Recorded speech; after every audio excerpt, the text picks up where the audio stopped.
राधे राधे। सभी सुहागनों को करवा चौथ की बहुत बहुत शुभकामनाएं। तो आज हम करवा चौथ व्रत कथा आपके साथ सुनाने जा रहे हैं। तो जो भी सुहागिन स्त्रियां कथा सुनना चाहती हैं या जो भी सुन रही हैं, तो सबसे पहले 13 दाने गेहूं के हाथ में लेकर कहानी सुनते हैं। तो सबसे पहले 13 दाने कहानी सुनने के लिए हाथ में ले लें गेहूं के। तो चलिए कथा शुरू करते हैं। एक साहूकार था, उसके 7 बेटे और एक बेटी थी। सातों भाई बहन साथ बैठकर खाना खाते थे। एक दिन कार्तिक की चौथ का व्रत आया तो भाई बोले, आओ बहन जीम लें। उनकी बहन बोली कि भाई आज मेरा करवा चौथ का व्रत है, इसलिए चांद निकलने पर ही जीमूंगी। तब भाई बोले, क्या हमारी बहन भूखी रहेगी? तो एक भाई ने दिया लिया और एक छलनी ली।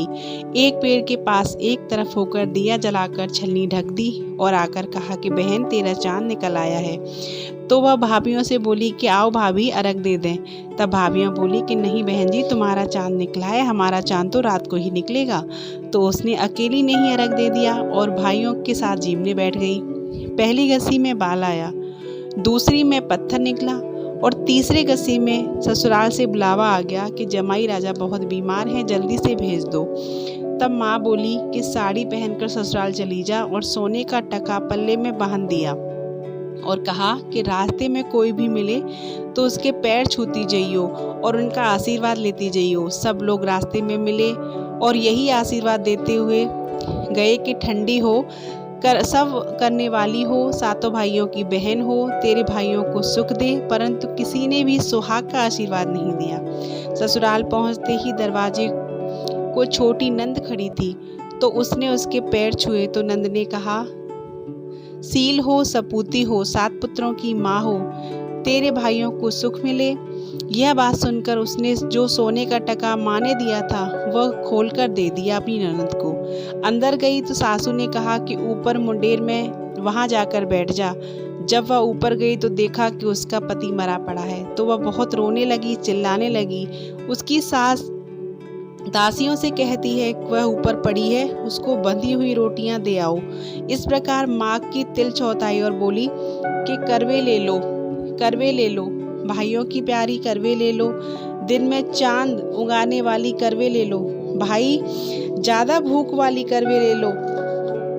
तब वह चौथ माता को देखकर बोली कि तूने मेरे को उजाड़ा है तो तू ही सुधारेगी, मेरे को सुहाग देना पड़ेगा। तब चौथ माता ने कहा कि पौष माता आएगी, वह मेरे से बड़ी है, वही तेरे को सुहाग देगी। इस प्रकार पौष माता भी आकर चली गई। माघ का भी, फाल्गुन की, चैत की, बैसाख की, जेठ की, आषाढ़ की, सावन की, भादों की, सारी चौथ माता इस जवाब देती चली गई कि अगली चौथ माता आएगी उससे कहियो।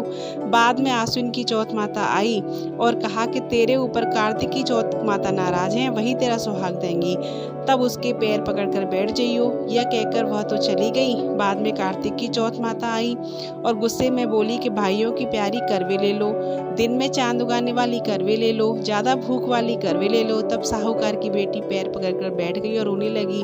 हाथ जोड़कर बोली, हे चौथ माता, मेरा सुहाग तेरे हाथ में है, तेरे को देना ही पड़ेगा। चौथ माता बोली कि छोड़ पापनी, हत्यारनी, मेरे पैर क्यों पकड़ बैठी है? तब वह बोली कि मेरे से बिगड़ी थी, अब तुम ही सुधारो, मेरे को सुहाग देना पड़ेगा। तो चौथ माता खुश हो गई और आंख में से काजल निकाला, नाखूनों पर से मेहंदी, मांग में से सिंदूर और चितली अंगूठी का छींटा दे दिया। उसका पति उठकर बैठ गया और बोला कि बहुत सोया। तो वह बोली कि काहे का सोया, मेरे तो 12 महीने हो गए, 12 महीने मेरे निकल गए, मेरे को तो कार्तिक की चौथ माता ने सुहाग दिया है। तब वह बोला कि चौथ माता का उज्जवल करो। तो उन्होंने चौथ माता की कहानी सुनी, खूब सारा चूरमा बनाया। दोनों पति पत्नी जीम कर चौपट खेलने लगे।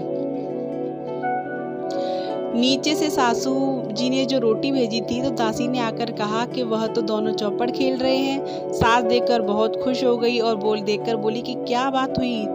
तो बहू बोली, मेरे चौथ माता टूटी है। और यह कहकर सासू जी के पैर छूने लगी और सारी नगरी में ढिंढोरा पिटवा दिया। सबको चौथ व्रत का करना चाहिए, 13 चौथ करना, नहीं तो 4 करना, नहीं तो 2 चौथ करना। तो हे चौथ माता, जैसा साहूकार की बेटी को सुहाग दिया वैसा सबको देना, मेरे को भी, कहने वाले को भी, सुनने वाले को भी, सब परिवार को सुहाग देना। बोलिए चौथ माता की जय।